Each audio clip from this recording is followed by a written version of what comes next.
No, it's not. Moi and Max, welcome to the podcast. Francesco Puppi, the one and only, the second place of Les Templiers. What a year. Ciao, Yeah, Fran. Yeah, thanks. yeah, Thanks for having us again. It's been a while, I guess, since we have jumped in a call for this one. yeah. Yeah, it's just good to catch up. I mean, we don't get to do this too often, since everyone is always so busy on his own things and coaching and taking care of the app, our projects and everything. So it's first of all, it's good to see you, and then yeah, we'll recap my race and my season and everything that happened recently. That's right. How are you doing? How are you feeling today after the big dance, which I think is probably the last dance of the year, right? It is. Yeah, it's what is it? It's Thursday, the 26th of October. So 4 days after the race. And to be honest, I'm extremely tired. And I think I fell asleep for 2 hours on the couch this afternoon instead of working. So I don't know. Like Nice. I said, okay, I'm just gonna sit here for 10 minutes, whatever, and take a break. And then I woke up 2 hours later, so it's fine. So That's yeah, awesome. I think yeah, as I was mentioning, it's like being tired from the race, of course, but also the lack of sleep and just how intense the whole experience was. Not taking account the drive to get there and then the 10-hour drive to come back home where I am right now. So I think everything is coming back to me, and yeah, it's okay to be tired. I'm enjoying my off season, and I'll take it easy for 2 or 3 weeks. So it's fine. And when you say I'm gonna take it easy, what do you mean by that? Yeah, right now, like, it's all about resting and yeah, catching up with sleep and just doing whatever feels right, and not running for at least a week or even more, depending on how I feel. And then just yeah, taking it easy, not doing anything intense, anything long, anything structured in terms of workouts or training. But if I feel like going for a hike or going for a bike ride, I'm not forcing myself to stay home. Just listening to my body, but spending time outside and enjoying something that I can't really do when I'm on a training block. I think it's fine. So it's both for the body and the mind. And I always see that this 20-day off season really works very well for me. So maybe it's a little different from other years that I was like totally looking forward to having this off season and taking a break, because I was like over with my training and so tired. This year, yeah, I'm really tired for the race and like everything that, like, yeah, just the overall season. But it's not like too much. Like it feels like okay. It feels like a good point to go and do my off season, but I'm not like over it. And I how think. did? Sorry. Sorry to cut you out there. No, I'm just like comparing it to last year when you were like prepping for Thailand, right? This time Yeah, of the year. So I guess you're also kind of finishing a little bit earlier in yeah, compared to previous years. So maybe that also helps, feeling like you're in a right spot, in a good spot for like kind of close the season, but not like feeling like extremely tired and over it. yeah, exactly. I think it was I was looking at my race calendar, and I basically did 10 races this year. And to me, that's not a lot, considering that, I do what are considered short races. So yeah, I used to race way more, and racing is stressful, of course. So I think with this choice to like focus more on training, race a little less. Of course, some of the races were longer than I was used to, but this choice eventually was the right one. I was never stressed about racing or like tired of racing. And we also, with my coach, we made this choice to close the season with a long trail race experience, my first proper ultra. And yeah, it went well. I'm happy for the experience, and it's definitely a good way to close the season, because I would have needed a lot of recovery anyway. So, And just to go back to this time of like when you take it easy, yep. and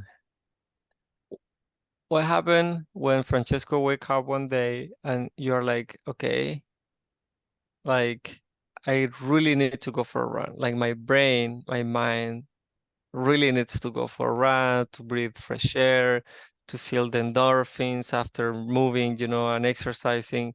But you feel like trash and your legs are very tired. What do you do? Yeah, so I think there is a sort of connection between my body and like my legs and my mind and my heart, whatever, my desire to go running. So to be honest, I don't think it's very likely that happens. So when I'm tired, very tired, I kind of don't want to run. And as soon as I get better, I feel better, I start thinking about running and wanting to go out and breathing fresh air and spending time on trails. So I guess that's good. And I mean, if that happens, I'm not like forcing myself to necessarily stay home, but I know that I can do something easy and little and just go for a short loop and have fun. So I think it's fine. Like, it doesn't have to be all or nothing, you know. It's all about like listening to your body and doing what feels fine, as long as it's not too much. Yeah, I agree. Yeah, like it's not all of nothing. Like you can give yourself permission to go for a shuffle if like you just feel like Definitely. you need it, you know. And even if your legs are gonna be like, because I find myself in that situation a lot after races, like maybe like a few days after the race, I kind of want to go for a little run, but I'm like, oh, but I should stay. But yeah, it's like a hard balance sometimes. So or after hard training or hard sessions, you know, like Yeah. how like this balance between Like staying sane and not doing too much. Yeah, to be honest, like of course my legs were pretty trashed the couple of days after the race, but now they're starting to feel better. I'm way more tired organically and just, you know, metabolically. I don't know how to express it. I'm just really tired and wanting to sleep and really not feeling like working out at all. So Yeah, no, of course. I mean, it's also very fresh. Like like you feel like when I describe myself like useless, you know, like just totally useless for a few days, and that's normal. Like, and sleep is the answer, and you gotta sleep as much as possible. Exactly. Okay, but like before we even get into the details, and unless you have a guideline for the conversation, and before we get into the details of your last race.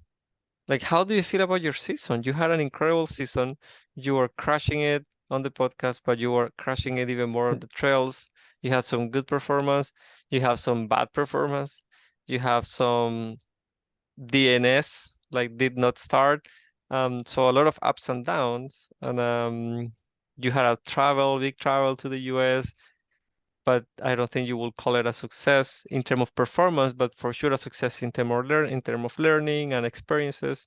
So how would you describe this season? How do you feel about your season now that we're wrapping it up? Yeah, it's a great question, and you summed up pretty well already.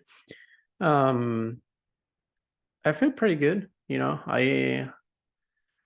got a lot of good experiences and also some good results, because I don't want to underestimate my achievements. They're definitely not outshadowed by the DNS or the races that didn't go as I wanted. That's probably gonna take a little reflection, especially for a couple of races that I really wanted to do well and didn't go as they were supposed to, but that's fine. In general, I don't know, like, yeah, definitely some really good performances. Like, I won a race, I won Lavaredo, I set a course record, I was second at OCC and then at Le Templiers. Probably, like, it's kind of typical of me as an athlete that, I come very close to the big goal of winning a race, but not quite there.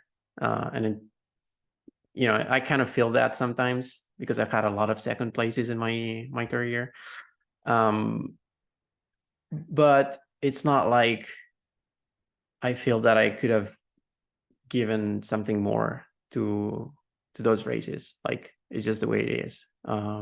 Maybe I'm not talented enough to win, or I always find someone who is better than me, and I don't have control over that, of course. So, for OCC, there was Tian, and for Templiers, it was John. We had so many battles with them, and sometimes I was better, sometimes I was slower. But yeah, like, I can't list many victories in my curriculum.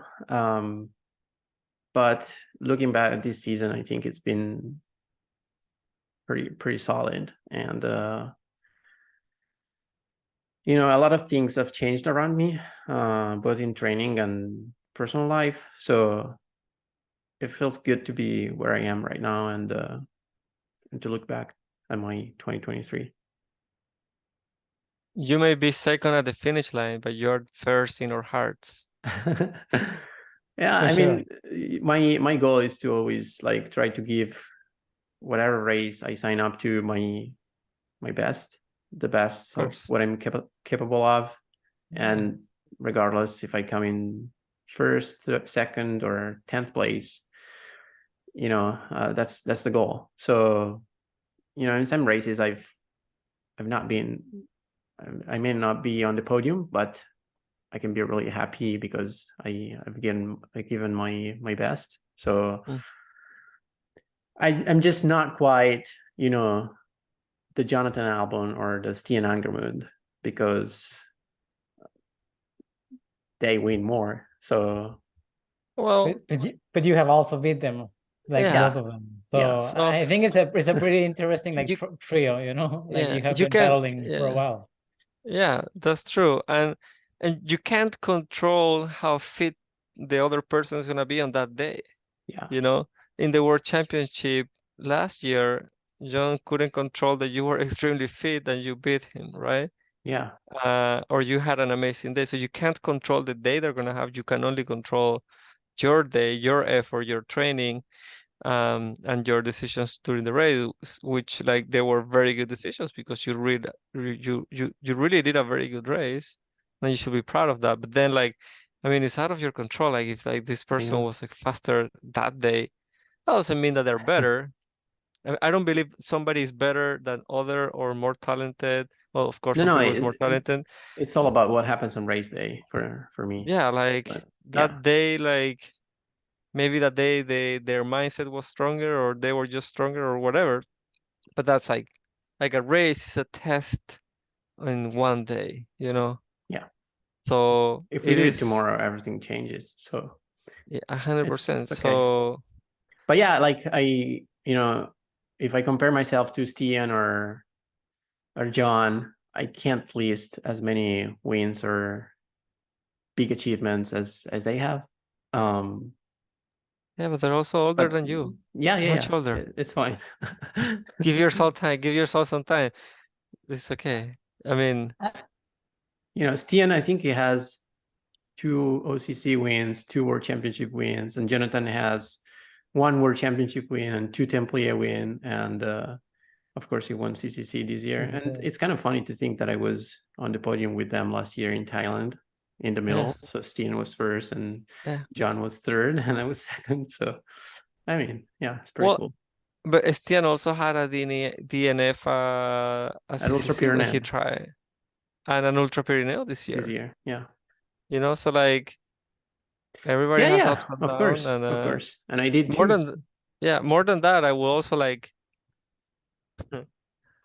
I also find fascinating that you won and set the course record of Lavaredo 50K while being sick, right? Because I saw you and you were not you were like, yeah. I was recovering from being sick, I guess. I had a cold. Yeah, not like perfect conditions. I think on one hand, it allowed me to rest even more before the race, which was probably what I needed.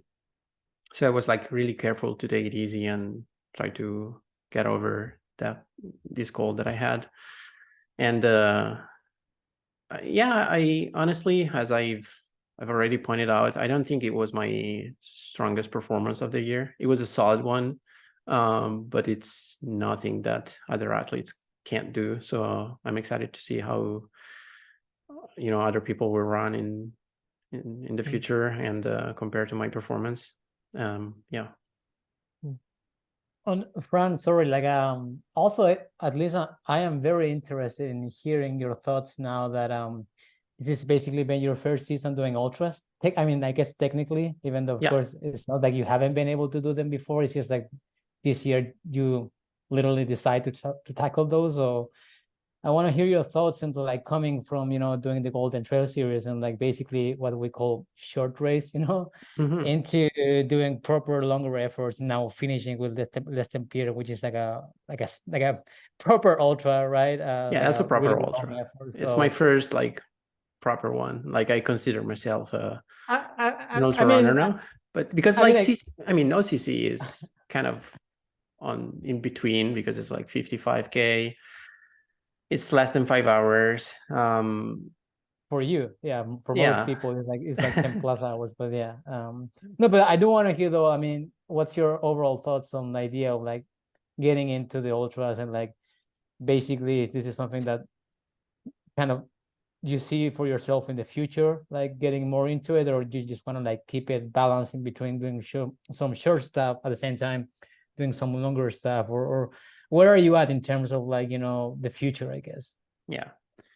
So it's a question that I've got a lot of time since the race and even before when I was training for it.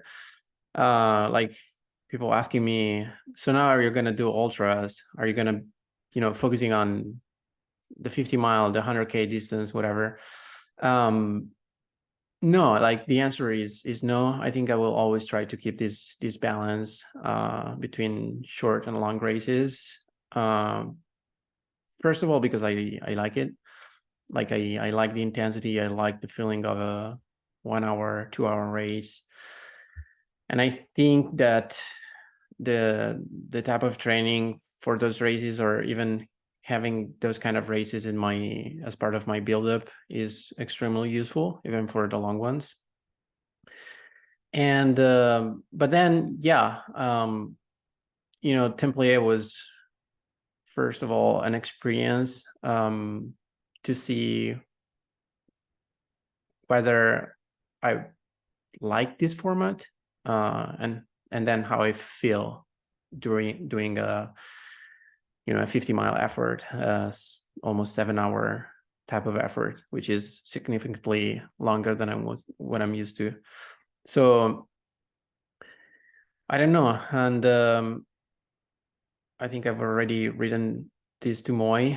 I don't think I'm in the right place and in the right moment of my season to make plans for the future. Of course, I have a lot of dreams and thoughts and ideas, but first I have to like recover and then start thinking properly about what I want to do next. But for sure, Templiers and OCC and the long races that I did this year, were both successful and something that I really enjoyed.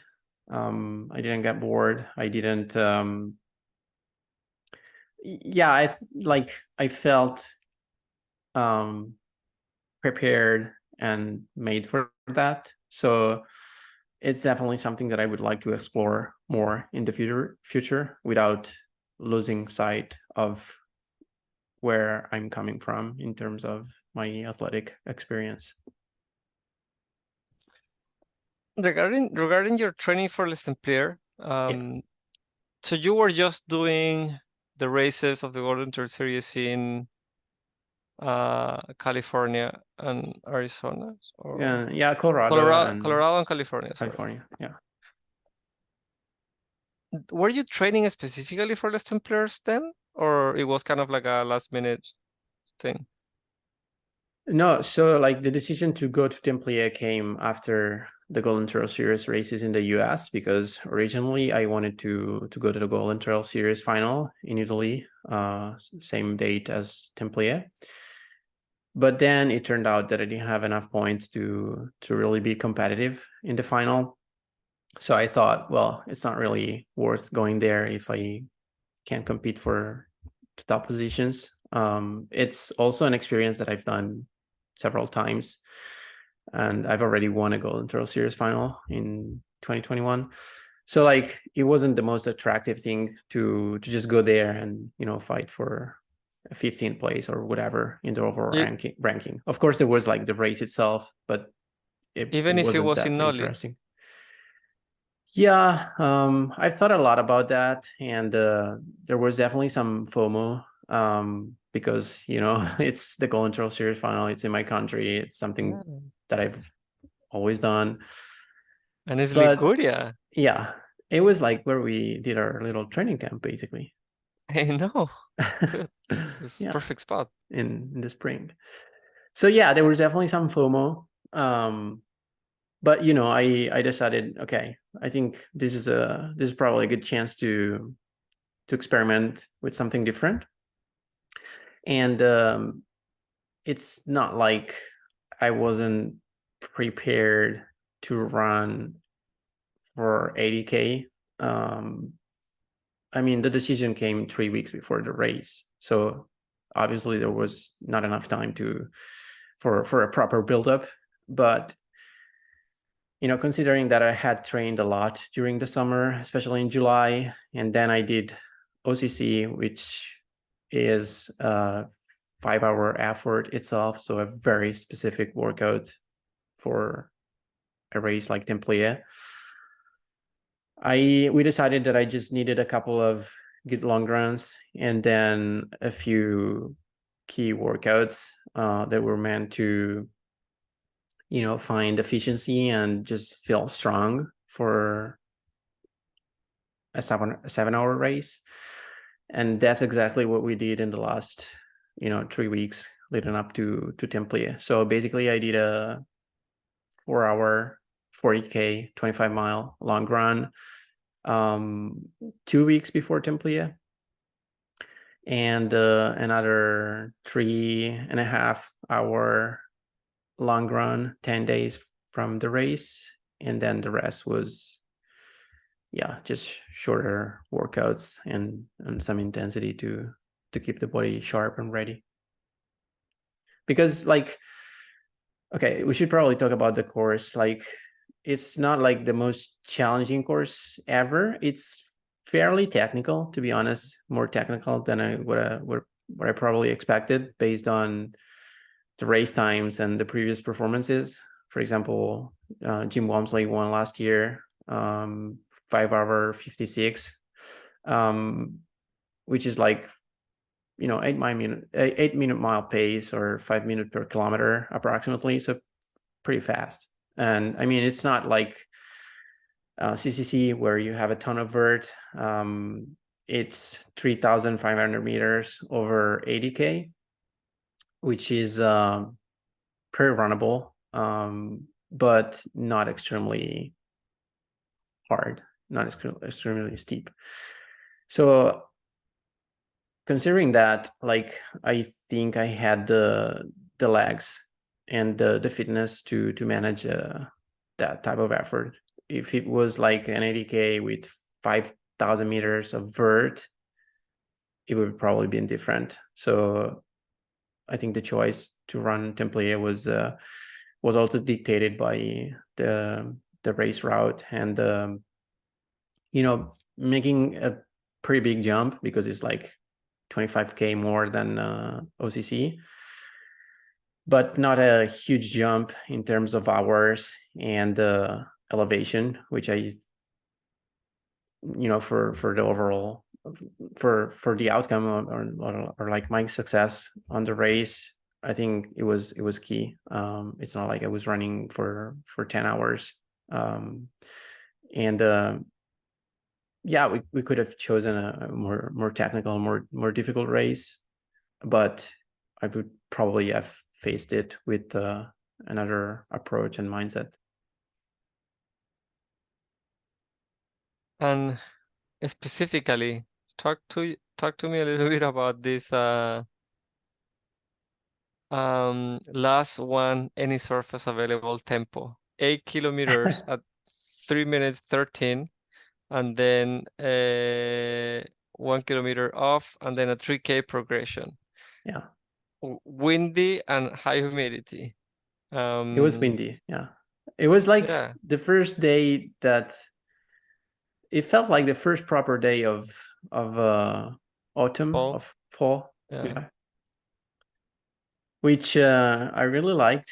I was very excited because just the first half of the month of October was pretty awful in terms of temperatures and humidity. Super humid, super hot, considering that we were already in October, and just not really good for training, and especially like coming back from the United States, where it was pretty dry, and then we stayed a lot in altitude because we were in Colorado and then in Mammoth Lakes, which is in altitude. It wasn't like the best conditions to come to sea level and recover and do this last training block for Templiers. So actually, like the long run, the 4-hour long run that I did was in altitude, was pretty much all above 2,000 meters. And to be honest, I was pretty tired during my daily training here at home until that like final workout. It wasn't like a tune-up workout. It was still meant to build something, I think. But I was surprised that I felt extremely good 2 days after. What was it? Yeah, it was almost 3.5-hour long run with a ton of vert at easy pace, of course, but still pretty taxing for the legs. And I closed the progression with a 2-minute 52-second kilometer, so pretty fast. And I felt like a good leg turnover. So I was like, all right, fitness is there. We're good to go. Yeah, we're good to go. I mean, it doesn't necessarily mean that I'm fit for a 50-mile race, but it means that gives you confidence. Yeah, you feel good, you feel confident, you feel like sharp. And we went out at 3:40 pace at Templiers, which is, I think it's fairly fast for a 7-hour race.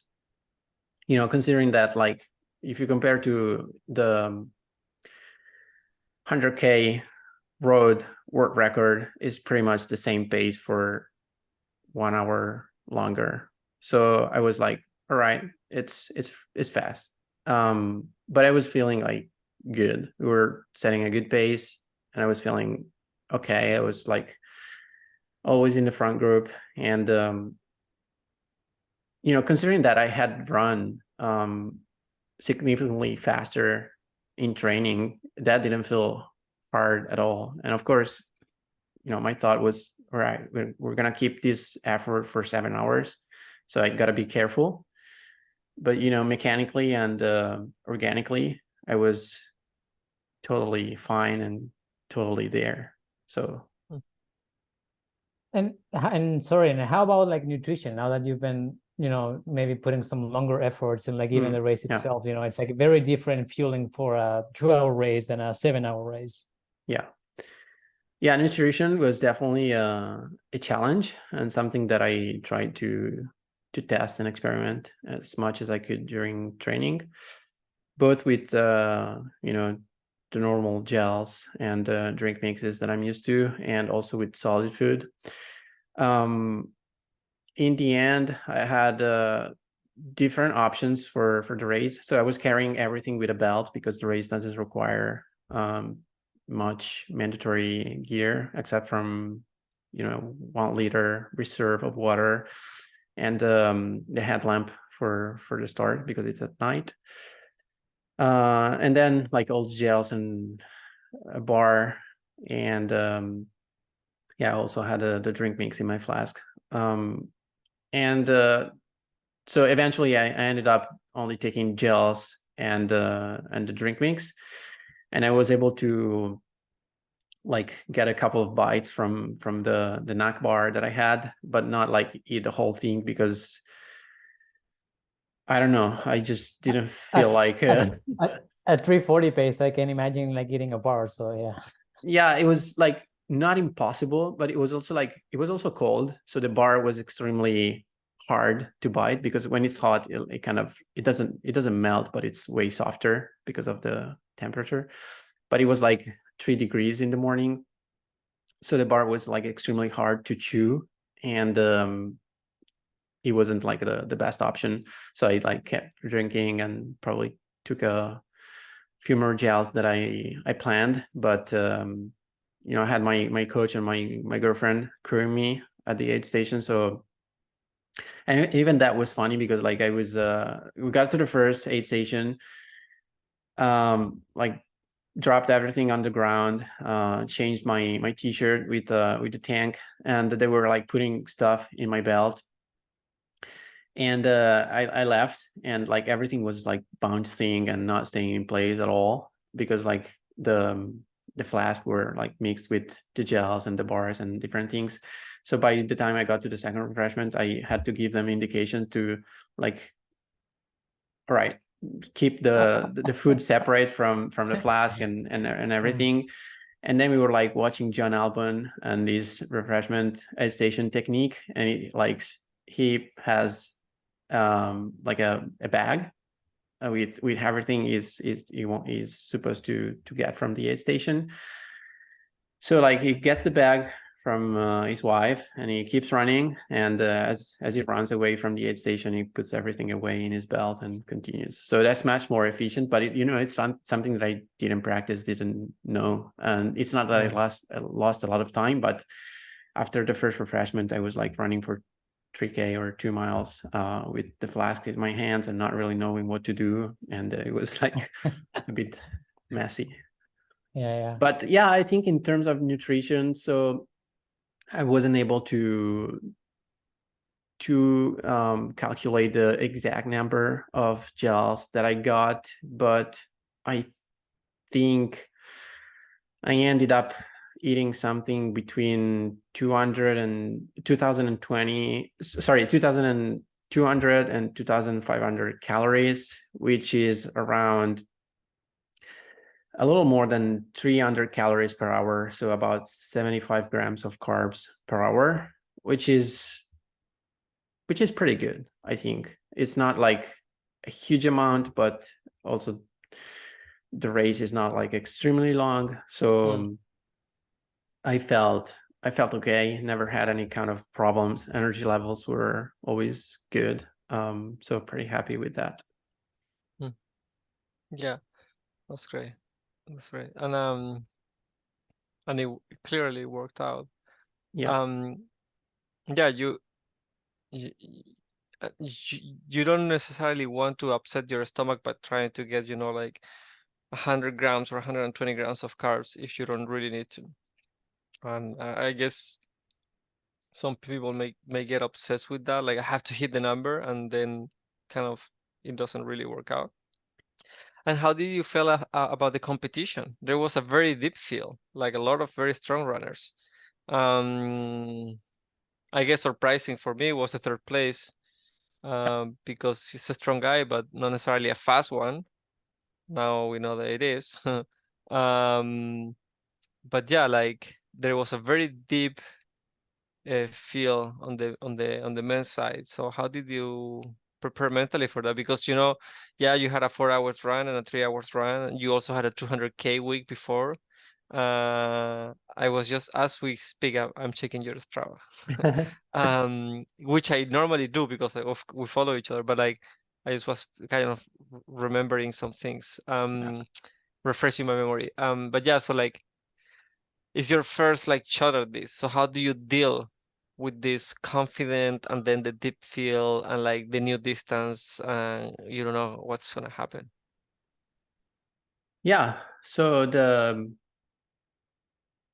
the whole idea was precisely to try something new and to challenge myself. I was excited for these kind of challenges, from the nutrition problem to running through the night and running against some new people that I had never raced before. To be honest, I wasn't worried at all by the field or the competition itself. Like, I'm used to very competitive races, so that's not a problem. And I always tend to focus on myself and what I can do. Of course, I was like hoping to stay with the front group as long as I could, and that's how I pretty much as the race played out. But I wasn't worried about what other people were doing. And then I knew like the first 2 or 3 hours of the race would probably feel pretty easy compared to what I'm used to, or what a typical race that I do feels. So yeah, that went well. And so I think the main challenge was first, running through the night wasn't the easiest thing, especially as we got to the first downhill, which was fairly technical, and we were running with a group, so a bit crowded with a single track near like a cliff. So I was not extremely comfortable there. And then I think I had some problems with my headlamp, with like the how it automatically adjusts to the light conditions. And as I was like pointing towards like a reflective marker on the trail, the luminosity was decreasing, so sometimes I couldn't see, and I had people behind me with their headlamp, so my shadow was like preventing me to see very well on the trail. So yeah, like beginner's mistake that of course were gonna happen. And like on the first downhill, I think it was a key moment of the race, because it's where Jonathan Albon got a gap, and he went in front. So basically after 1 hour and a half into the race, and I kind of got stuck behind a guy that was running like slower than I would have liked, but we couldn't pass him because the trail was so narrow, and there was like a cliff, so I was like afraid to fall over. And actually Ben Demon, the guy who came in third place, was also behind me, and at some point it was extremely nervous, because he knew that we were losing time on John.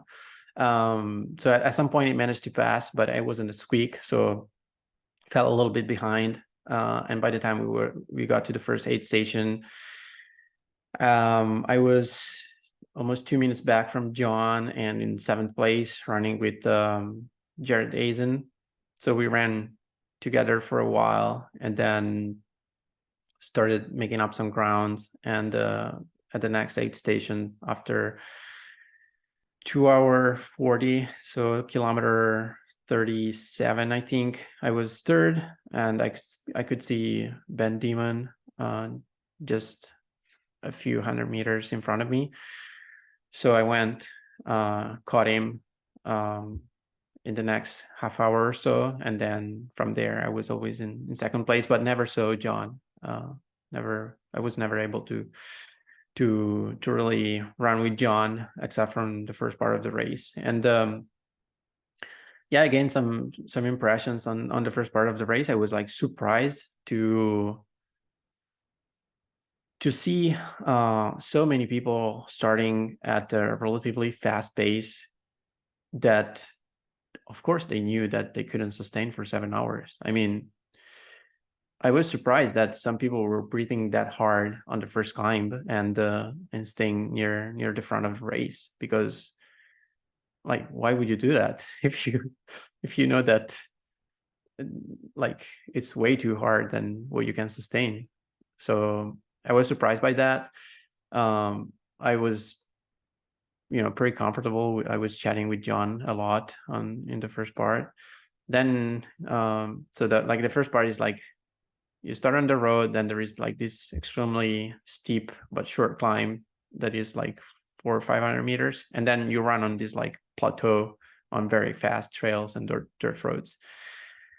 And by the time we got there, we were running pretty fast, so there was like no more talking, and that's where the race really started. But before that, I was surprised to see so many people starting way too fast, and made me think about the strategy and just managing a good effort on a long race. Yeah, that's pretty common though. No worries. I was just thinking that it's too bad that the TNF 50, the race in California, doesn't exist anymore as it used to be, because that was such a perfect. It's very numbers are very similar. It's just even faster because there are no cliffs. Yeah.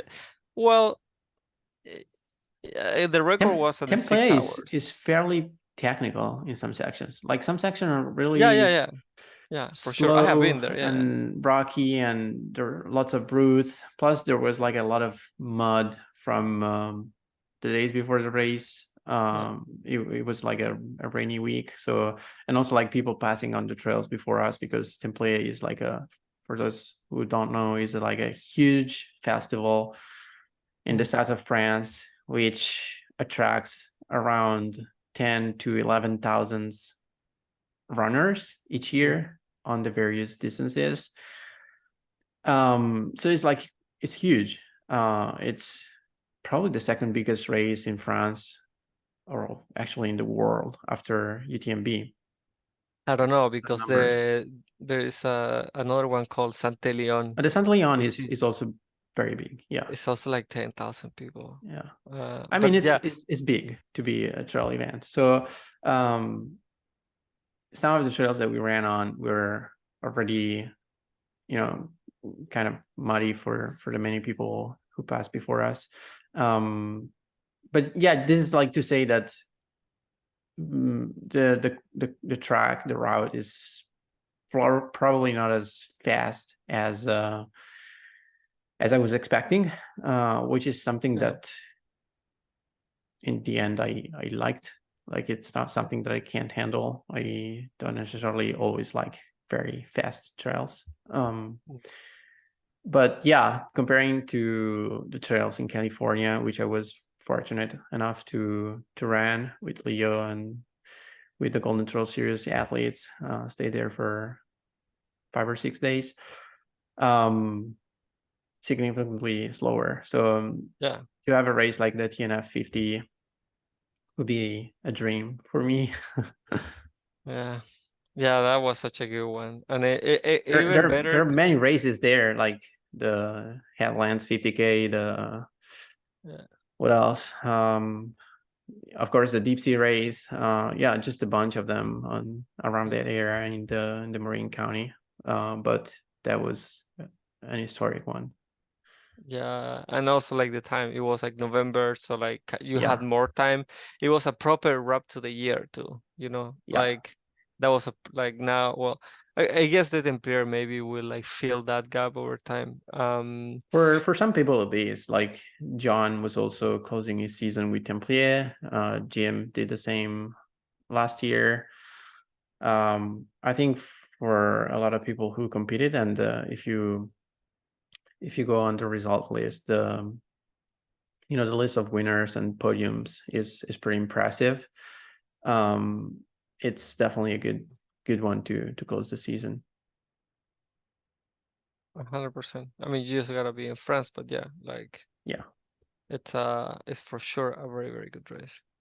it's an extremely beautiful area. Also, like I was surprised by the canyons and the trails and just the environment around Millau, this little town in France, which is pretty far from any city. So yeah, it's a very interesting place.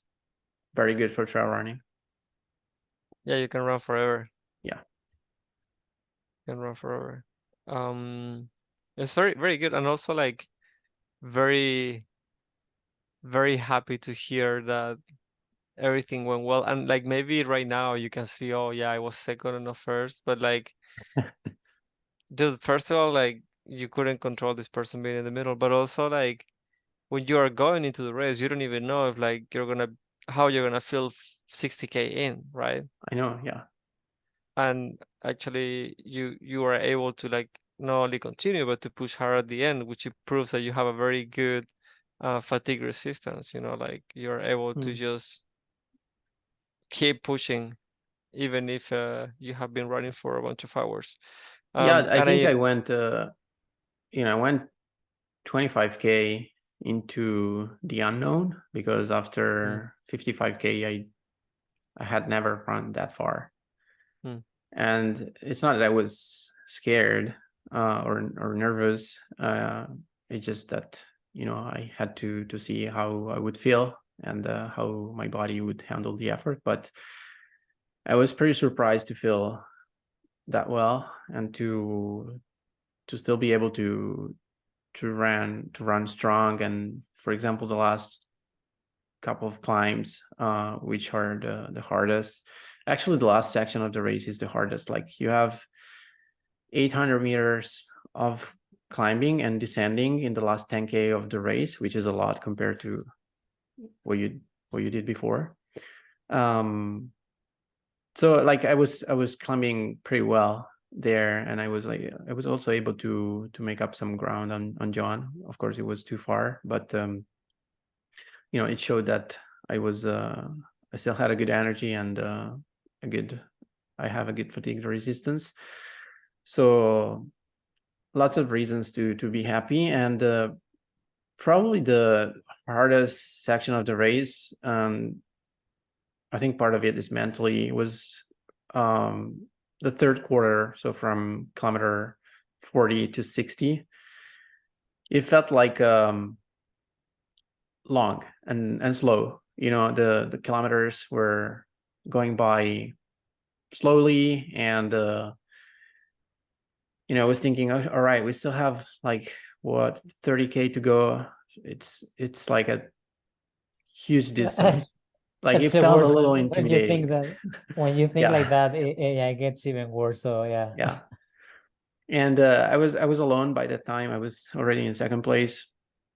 So that was probably the hardest section, and where I really had to stay engaged and stay focused and think about all the things that I was supposed to do. So nutrition and the aid station and keep drinking, and I could never let it go. So like mentally the focus was always there. There were like no moments during the race where I could let the gas let my feet off the gas pedal, and like actually relax, which I'm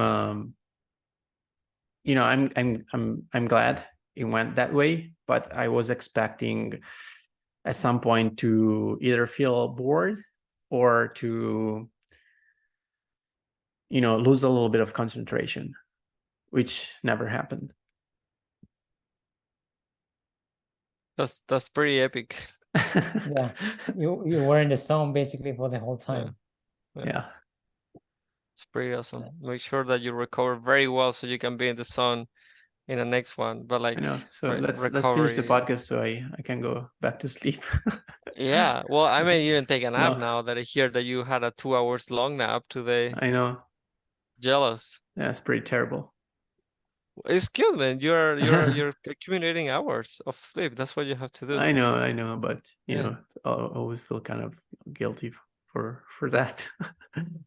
No, Well, you don't have to. You don't have to. you I have would like to. to I would like to close, like, again, maybe we have said this before, like Moy said this before, but I think you should be extremely happy, Fran, because I know that of course you would like to be maybe at the top of the podium instead of on the second place. But you know, not because you are a good runner, it means that you will be doing great in ultras, right? But I think you have proved that you have made the jump, you know, pretty successfully, because I think you, even like if you don't consider OCC being a proper ultra, that's like a proper long effort, right? And you managed to do really, really well there. I still remember you climbing, you know, and I was watching the live feed that time, up to Lafayette, I think it's right. And I remember thinking, you know, like Estienne is flying up here. And then when we talked, you mentioned that you were climbing even faster than him. So for me, it was really mind blowing how you managed to like continue like pushing so hard at the end of these ultras. And basically now hearing you say the same thing about Les Templiers and how you managed to like run really strong those last 10 kilometers, being probably the hardest of the whole race. I think you should be extremely proud of that. And again, not because we know that you're a good runner, right? You have proved that, you know, with many good results along the years. But I think Thanks. now just seeing you run as strong, you know, at the end of this ultras, I think it's really something to be proud of. So you should be happy, man. I'm happy for you. I'm super happy, and I'm super excited to see what you're coming with for next year already. Yeah, I'm definitely happy. You know, being a pro runner, there is always a little bit of pressure to perform and to get good results, and you know, just not just place on the podium, but also to win.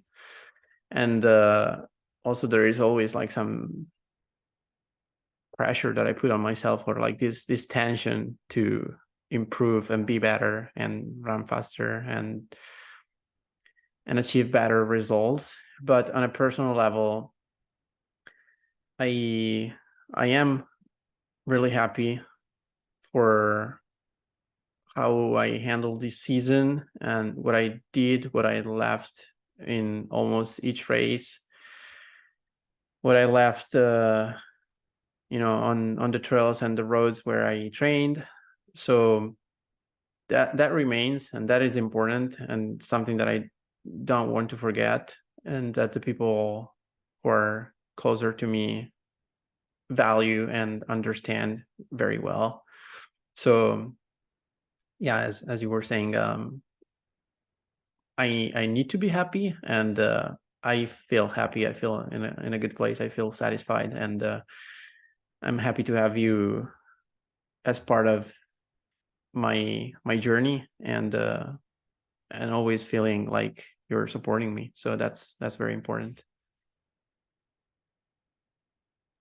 That's a great way to close it. And yeah, friend, congrats. That was amazing. We're very happy to follow your journey. I'm a little bit scared of what's gonna happen in the future. Like the times are gonna go down. Francesco is gonna do UTMB 1 year in 16 hours, and people don't know No. what's gonna happen.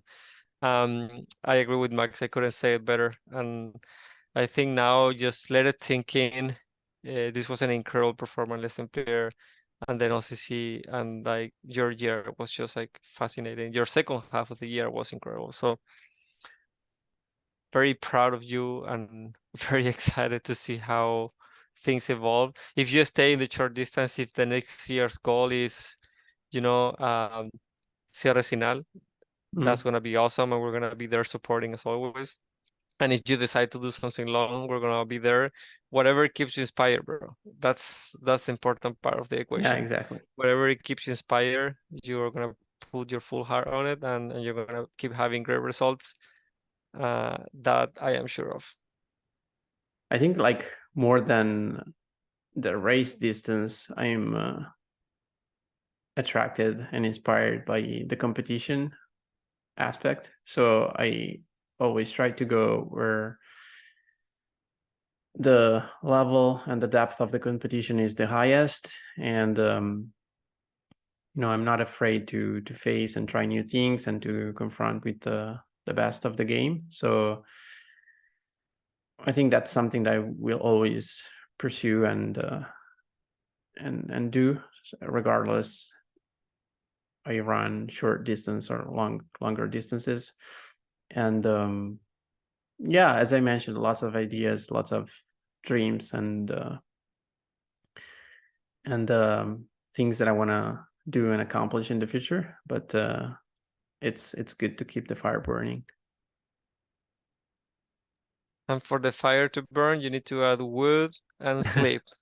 I know. Awesome, Fran. Thank you so much, and congrats, Thank you, brother. guys. You're Thank you. amazing. Yeah. We'll do more of this. Yes. Ciao, ciao. Ciao, Ciao, ciao. Fran.